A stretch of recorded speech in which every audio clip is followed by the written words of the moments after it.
ច្បាប់ប្រុសបទព្រហ្មកិច្ចស្មូតបែបពីលៀបចំនួន4វគ្គវគ្គទី1ដល់ទី4រៀនបទនៅរៀនបាចាងកុំច្រឡាំង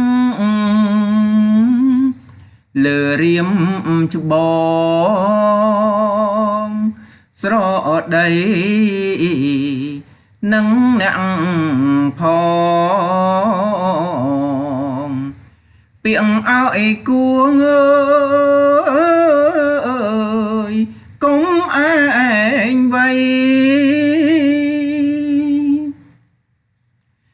អីអាងអើយអញដាច់សាច់ឆ្កងពាងពេជ្រគេស្រដីដើមដៀលឲ្យអាំងប្រៃស្រដីថាងអើយកូនឥតពូ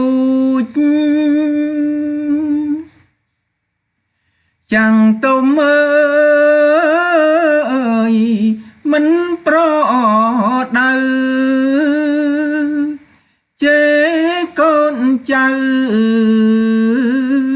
ទើបវាខូចគេថាកូនឥតពូជមិនដឹងច្បាប់មើលនឹងចាំងទុំ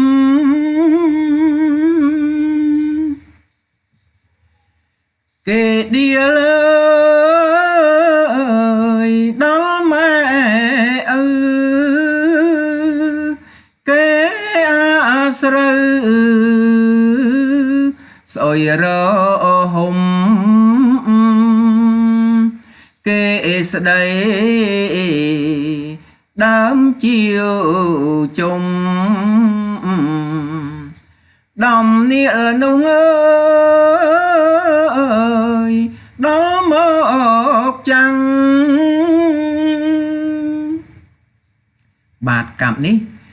ដកស្រង់ចេញពីច្បាប់ប្រុសរបស់បណ្ឌិតមឿនមីសប្តាហ៍ថ្ងៃមាននៅក្នុងកម្មវិធីសិក្សាភាសាខ្មែរថ្នាក់ទី4មេរៀនទី3ទំព័រទី41ស្មូតនិងរក្សាសិទ្ធិគ្រប់យ៉ាងដោយបាប៊ូនីបរិញ្ញាបត្រជាន់ពួកអក្សរសាស្ត្រខ្មែរ